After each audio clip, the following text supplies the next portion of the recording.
Our third speaker brings more than a decade of experience in policy research and the think tank space. She is currently the CEO of PNB Research Institute and previously served as Deputy Director at Khazanah Research Institute, where she led the Food and Agriculture Policy Research pillar. She holds a doctorate in plant science from the University of Oxford as a Yayasan Khazanah Global Scholar and graduated with first-class honours in agricultural biotechnology from Lincoln University, New Zealand. Ladies and gentlemen, please welcome Dr Sarena Che Omar from PNB Research Institute.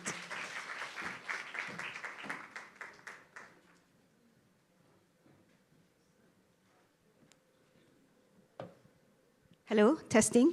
All right. Miss Caroline, trustee of Yayasan Khazanah, Puan Siti Kamaria, MD of, sorry to disturb you there, MD of Yayasan Khazanah. Yayasan Khazanah, family members, thank you so much for inviting me here. It's an honor to be here. For your information, I'm a scholar of Yayasan Khazanah under Yayasan Khazanah. And so today I'll be sharing with you a little story. A story about a belief in knowledge and how it became a lifelong fight or lifelong fight for Malaysia's food security. So I thought I'd just share this with you. And you know what I think is amazing about all of you here today? Everyone's here doing something. And isn't that an amazing thing? I know all of you are trying to make a difference for the country. What I want to share with you is that we all contribute differently. Right? Everyone is valued on the contributions of everyone. I'm just sharing with you my little way of contributing to the country. All right, here we go. Let's see, let me try that. Okay, nation building is not just about building roads and skyscrapers. Of course, that's very important, right? You need the road, you need the house, for sure. It is also the building of the ideas, institutions, and decisions that determine the future of the nation. The ideas behind building the house, the ideas behind doing agriculture. And with that, those ideas are knowledge, right? Ilmu. So without that, how can you build safe homes? How can you arrange to make sure there's no rubbish? How can you make sure the kids are educated? So to me, knowledge is such a treasure.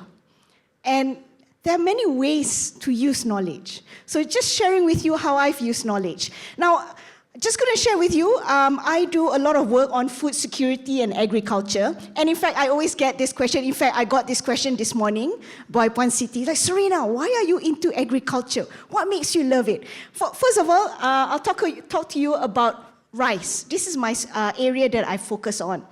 Now, when you talk about rice, right, and you see I talk about food availability, we always think about, is the food available in the country? That is important. Actually, if you think about it, our rice consumption, actually we've been eating less rice now compared to our grandparents. But it doesn't mean as a nation we are eating less because population is growing, right? So we still need more rice. But we are not producing enough, our self-sufficiency ratio, which means we're only producing half of what we need. And we spend, even though we only produce about half, we spend 2.6 billion of taxpayers' money for this rice industry. And yet it is one of Malaysia's rice industry is one of the most regulated industry in the world. And yet, it's not just about whether you got rice or not. I know we enjoyed our nasi lemak this morning. Everyone, I mean, how can you not love your nasi lemak, right? But it's not just that, you know. It is about dignity. It is about identity. I'll show you why. When you look at this, you think it's just rice, right? Do you know that this is Adan rice from Barrio? I went to visit Barrio farmers. Do you know that this rice, you cannot find it in the rest of the world? You can only find it in Borneo. How special is that? That's our sovereignty, that's our identity. That to me is worth fighting for the petani in Kedah, for the Barrio farmers, for our identity. So that's why I'm here today. But how did it start? I just give you a quick one, a little bit of a story. So as you can tell, in the 1980s, I don't know if there's any 1980s children here. We grew up with Game Boy, Lego, Play-Doh, and Barbie, right? That most people. It's not something that I grew up with. In fact, I had to go to my cousin's house so that I can sniff Play-Doh, because you know Play-Doh smells very yummy. So I would take excuses to go to my cousin's house so that I can smell the Play-Doh and play with the Lego. That was not my childhood, unfortunately. My father believed in giving me a Cangkul. And you know what? I mean, which parent could find a baby Cangkul? Do you know it's a baby Cangkul? Because this is an actual Cangkul here. My dad, for whatever reason, could find a baby Cangkul for me, and my mom would dress me up, and I know like health and safety is out of the roof, wearing a dress and a slipper. Lucky I still have my toes. But this is what I grew up in. We have a farm in Bangi, and on the weekend, I would be Cangkul. So that's how my passion in agriculture comes in. But I've used that as knowledge. I realized that I like agriculture, but hey, there's more knowledge I can do here.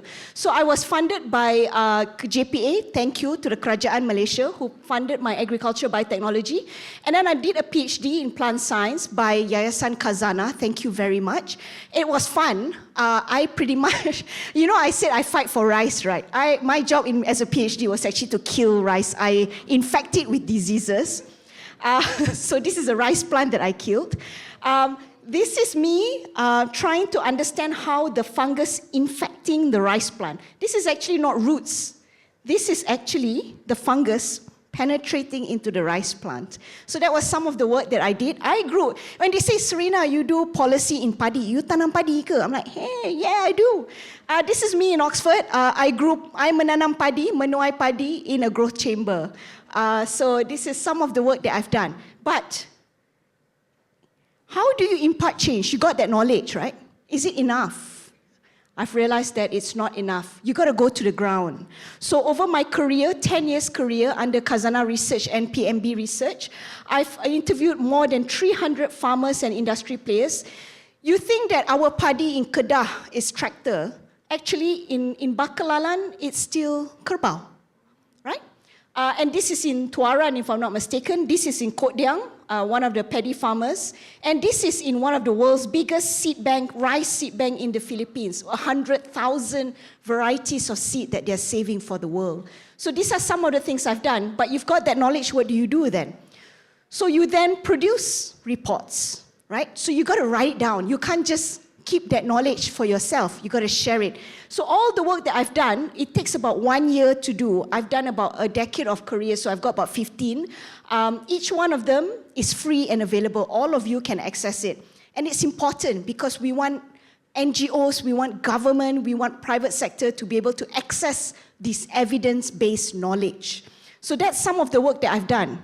But still, it's not enough. Because you produce the knowledge, you can't just put it there and expect people to take it. It's got to be a bit of a strategy. Strategy is always important when you're trying to get your agenda across. So what you need to do actually is three-pronged, and this is what we did. We are practicing in Khazanah Research as well as PNB Research. When you have a policy, knowledge, and agenda, you got to make sure you do three-pronged. You engage the public, you deal with the governments, and you get the academics to cite your work. So some of them, I've appeared about 60 media mentions, I've worked with the ministry, I've got my work cited. Is that enough? Some change happen, some change doesn't happen. But doesn't mean you lose those change. It just means that you keep fighting. So this is Undang-Undang Malaysia Akta 522. It is one of the most regulated Akta, and it controls the paddy and rice industry. And my aim is to make the industry a competitive and flourishing industry. So there are things you need to do.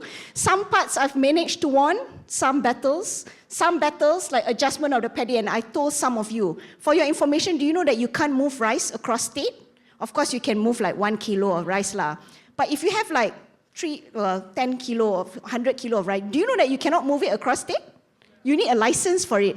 That means if you have barrio rice in Sarawak, you cannot simply sell it in KL. There's a regulation for it. So these are things that I'm trying to allow that freedom of movement of our own product across the state. And of course, deregulate price control. The more you control prices, the more the industry is very restricted. So these are some of the things that I'm still trying to do. It's still a battle, but we do what we can. So I end it with this. Nation building, yes, is both physical and intellectual.